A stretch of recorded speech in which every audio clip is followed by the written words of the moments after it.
अस्सलाम वालेकुम, मैं हूं सैयद अमार ज़ैदी। आप देख रहे हैं स्पीड 92 स्पेशल रिपोर्ट। आज के स्पेशल रिपोर्ट में हम बात करेंगे कि क्या इत्तेहादी हुकूमत बोझ बनती जा रही है। आइए जानते हैं इस स्पेशल रिपोर्ट में।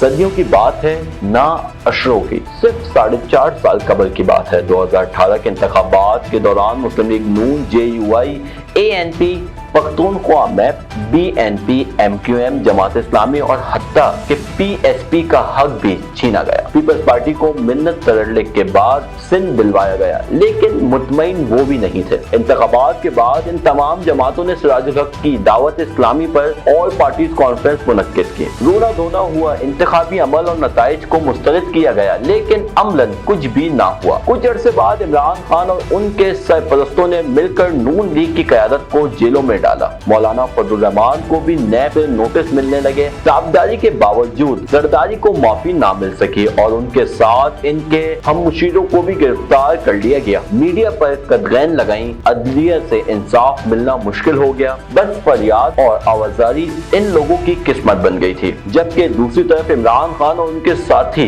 दंदनाते फिरते रहे। मियां नवाज शरीफ और मरियम नवाज जेल में थे कि बेगम कुलसूम नवाज शरीफ का इंतकाल हो गया। यूं जमहूरियत पसंद और इंसान होने के नाते हम भी इनके साथ रावा रखे गए। जुल्म के खिलाफ आवाज उठाने लगे। जरदारी और उनकी हमशीरा को अदालतों में आते जाते देखकर उनसे भी हमदर्दी पैदा हो जाती है। मौलाना की बेबसी और बेरोजगारी का भी हमें दुख था। वजह इसकी ये थी कि हम देख रहे थे कि इंतखाबात में ज्यादती हुई है और एहतसाब नहीं बल्कि सियासी इंतकाम से काम लिया जा रहा है। कोई एक रास्ते से एस्टेब्लिशमेंट के साथ राब्ते करके मिन्नत तरड़ले कर रहा था और कोई दूसरे रास्ते से। जब जरदारी साहब आगे बढ़े और PDM तश्कील दी तो हमें ख्याल हुआ कि सियासतदानों ने कुछ ना कुछ सीख लिया है और शायद अब वो दोबारा वही गलतियां नहीं दोहराएंगे जो माजी में दोहराते रहे। लेकिन कुछ अरसे बाद जरदारी साहब डील करके PDM से निकल गए। यूं इनके बारे में कायम होने वाला हुस्न तन दम तोड़ गया। लेकिन मुस्लिम लीग नून और JUI वगैरह के बारे में किसी हद तक बरकरार रहा। तमाम हम देख रहे थे कि इमरान खान की फिस्ताई हुकूमत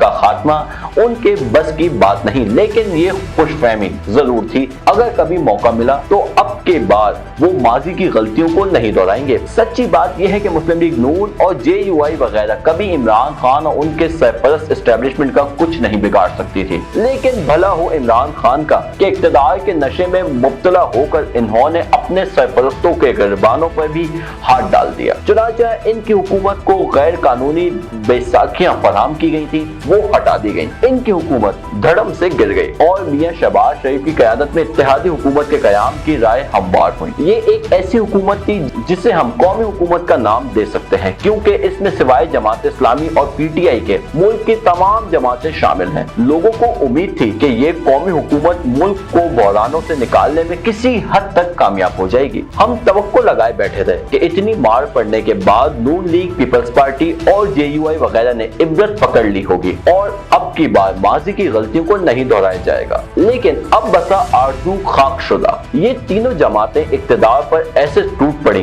कि जैसे रोजेदार अफ्तार के वक्त खाने पे टूट पड़ता है। मौलाना फजलुर रहमान को PDM के सीनियर नायब सदर आफ्ताब शेरपाव भी याद नहीं रहे। ना उनसे मशवरा किया और ना अपने लिए वजारतें लेते वक्त उनके लिए कोई वजारत मांगी। दूसरी तरफ जरदारी साहब अपने करीबी इत्तेहादी जमात ANP को भूल गए और उसे हुकूमत में हिस्सा दिलवाना तो दर्दनाक शरीक मशवरा भी ना किया। इन लोगों को इक्तदार में आने के बाद ऐसी जल्दी थी कि वजीर आजम की हल्फ बर्दारी की तकरीब में PDM के सीनियर नायब सदर आफ्ताब शेरपाव ANP की क़यादत को मदऊ करना भी भूल गए। फिर क्या था, वजारतों की बंदरबाट पर झगड़े शुरू हुए। मियां शहबाज शरीफ वजारतों और ब्यूरोक्रेसी में अपने ग्रुप्स के लोगों को, जबकि नवाज शरीफ साहब अपने ग्रुप के लोगों को अकोमोडेट करने में लग गए। पीपल्स पार्टी ने अपने लिए हिस्सा बगदड़ जसिया ले लिया। मौलाना ज्यादा ज़हीन निकले और अपने हिस्से से ज्यादा ले गए। दूसरी तरफ MQM, बाप पार्टी और BNP वगैरह को भी हिस्सा दिया गया। चुनांचे वज़रा, मुशीर और मावनीन खुसूसी की एक बड़ी फौज बन गई। लेकिन पीपल्स पार्टी के वज़रा आजम के बजाय जरदारी से JUI के वज़रा अपने लीडर से लाइन लेते हैं। MQM और बाप पार्टी के वज़रा की अपनी अपनी लाइन्स हैं। यूं वज़ीर आजम वज़रा से अपनी तरह पेश नहीं आ सकते जिस तरह के एक टीम लीडर पेश आता है। दूसरी तरफ ब्यूरोक्रेसी में भी ये सब अपनी अपनी मर्जी के लोग लाए हैं और वो रियासत या हुकूमत की तरजीहात के बजाय उस पार्टी से लाइन लेते हैं जिसके कोटे में इनकी तैनाती हुई है। चुनांचे ये तारीख की एक ऐसी हुकूमत है जिसकी कोई समत नहीं। दूसरी तरफ हुकूमत में शामिल दो बड़ी जमातों की तरजीह ये रही है कि अपने केसेस को खत्म करें। चुनांचे हुकूमत की शक्ल में एक खिचड़ी बन गई जिसमें ना मईशत कंट्रोल हो रही है और ना इमरान खान काबू में आ रहे हैं। मईशत की खराबी की वजह से हुकूमत में शामिल जमातों की पॉपुलैरिटी जमी बोझ हो रही है और इसका फायदा इमरान खान को मिल रहा है। दूसरी तरफ ये हुकूमत अवाम के सामने अपना बयानिया भी नहीं बना सकी और लोग जब जरदारी, शहबाज शरीफ और मौलाना वगैरह को एक साथ इक्तदार में देखते हैं तो उनका खून खौल उठता है और लामहला इनका वोट इमरान खान की तरफ जाता है। बदकिस्मती से ये है कि हुकूमत में शामिल तमाम जमातें कुछ करने और कुर्बानी देने के बजाय इक्तदार एंजॉय कर रही हैं और ये उम्मीद लगाए बैठी हैं कि वही लोग इमरान खान को काबू कर लेंगे जो उन्हें लाए, लेकिन वो हुकूमत की तरफ देख रहे हैं और वक्त के साथ साथ शायद ये हुकूमत भी इनके लिए बोझ बन जाए। ऐसा हुआ तो फिर क्या होगा? इसका जवाब जानने के लिए जहन पर ज्यादा बोझ डालने की जरूरत नहीं। ये थी आज की स्पेशल रिपोर्ट। इस तरीके की स्पेशल रिपोर्ट्स और तहकीकाती वीडियोस देखने के लिए हमारा फेसबुक, यूट्यूब, ट्विटर और वेबसाइट को विजिट कीजिए और अपने वैल्यूएबल कमेंट्स हमें जरूर आगाह कीजिएगा।